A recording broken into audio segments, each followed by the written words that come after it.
And back with meteorologist Mark Pena, and we were just saying each of us, I think, stepped outside briefly today, and this is not even as hot as it's going to get. Right. This is about where we typically see this time of year, so it's about to get anywhere from 10 to almost 15 degrees hotter over the next several days. Let's talk about it because this has been something we've been watching over the last couple of days, and now that we're getting closer to it, we're also tracking the chance at some storms that enter the forecast just in time for the 4th of July holiday, so a bit of a double-edged sword with the heat and the chances for storms. Now, not the case right now. Actually, just a really nice day. It's just already hot out there. A lot of us getting close to 90, 87 to be exact. The dew points in the 60s means that humidity is increasing. And while we're tracking our own heat, much of the eastern two-thirds of the country is experiencing some level of extreme heat right now. And it's all because area of high pressure, two of them, kind of blocking everything from coming our way in terms of any kind of rain. And it's also just baking us under a shield of just some hot temperatures. And as we get closer here,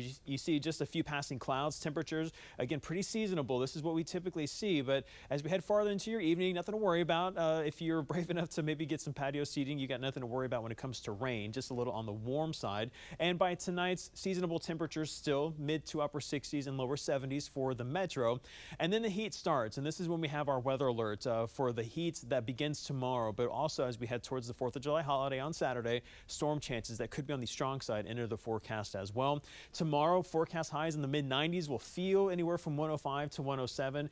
And we talk about these feels like temperatures a lot because it's quite literally what your body feels like when it's not able to cool itself off due to the high humidity. And so not only are we tracking some excessive heat, but some records likely to fall as well. Thursday through Saturday, well above the 100-degree mark. And the one I've got my eye on is on Thursday. A record of 101 set 128 years ago in 1898. So it's been a while since we've been this hot during this time of year. Even for your Saturday now, that's the 4th of July, 102 now is the forecast high, and it's going to stay humid. We're not really going to get much relief there. So you factor in the high humidity, high temperatures, and then we get the feels like, and this is when we could really see some big time issues, heat-related illnesses, some of the #1 causes of any kind of weather-related fatalities across not only the country, but the entire globe. 110 Thursday, 110 Friday, 106 on your 4th of July holiday, and a quick peek at that.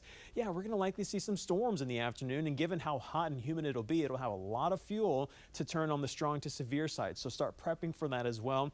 4th of July, big holiday spent outside, and I'm not saying cancel any plan, just make sure to have somewhere to retreat to. And then of course we got some heat related tips here. Check on your AC units now if you haven't done so. Map out cooling stations, libraries, movie theaters, public pools, anything to just stay on the cool side. And then of course you want to make sure you're checking on your neighbors, your pets, the elderly that maybe won't have access to adequate cooling. Find shade and stay there if you have to be outside. And of course never leave anybody, let alone kids or pets, in a parked car that is turned off. And then keep in mind the hottest part of the day really begins at about 11 a.m. and lasts until about 8 p.m. once the sun sets. We do get some relief, as I mentioned, as we head towards the weekend. Models coming into an agreement that we'll see some rain that could potentially cool us off.